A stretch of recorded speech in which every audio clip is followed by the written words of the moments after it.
I think of rapid fire communication. One, I don't like Twitter because people bash about it all the time. Instagram I like to use once in a while because I get to see what my peeps are up to. My celeb peeps. Sharing and I guess like I feel like each is very different, but in the same way they get the same point across as getting out your information. It's very controversial because with one sentence or just one word you can start up this whole fight. I want to say the fact that people not like, I don't want to say put a front because I feel like some people can be genuine, but at the same time, because you can craft it with like, now that every one of those apps has like a filter or like especially with like Twitter, you can leave out details, you can very much shape it to make your deliverable, like whatever message you're trying to get across, it can lose that like genuine touch or the authenticity of it.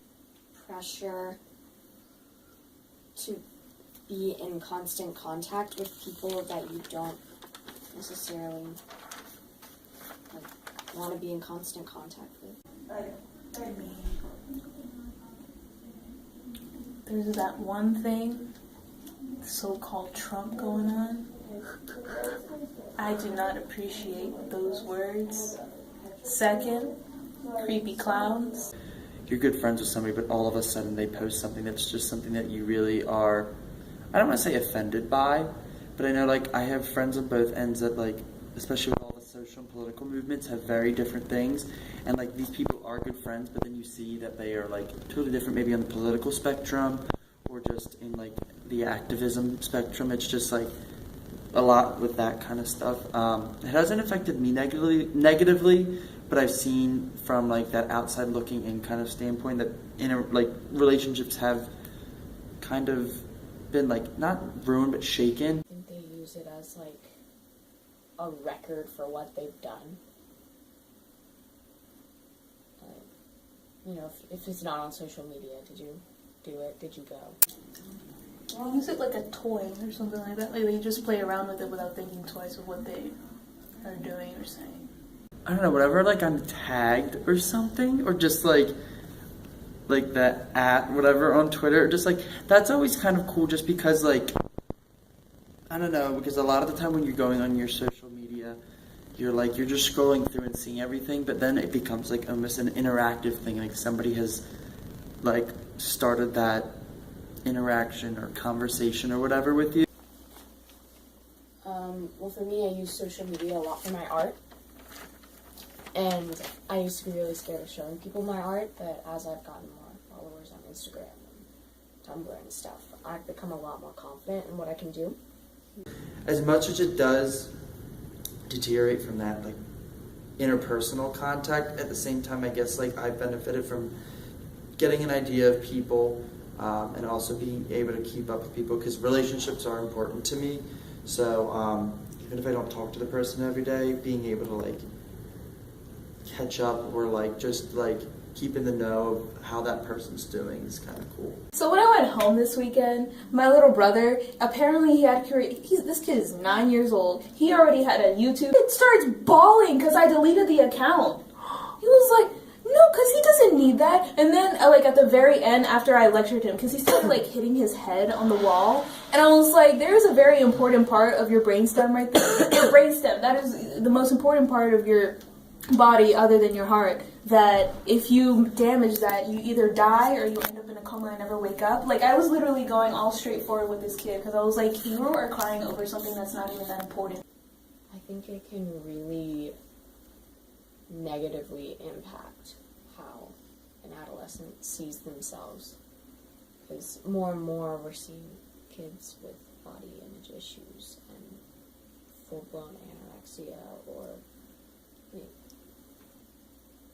really serious self-harm issues and stuff like that, and that's all because like they've been made to feel like they have to be something that they can't be.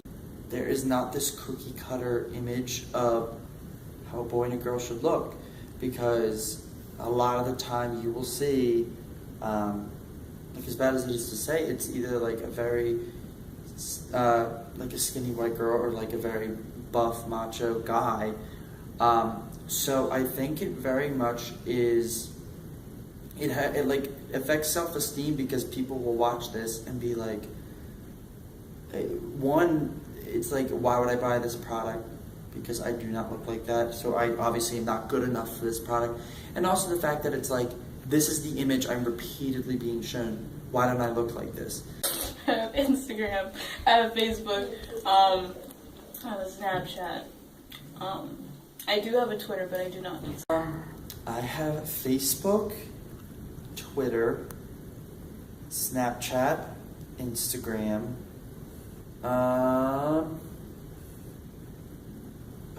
What else? Is there anything else? There's Pinterest.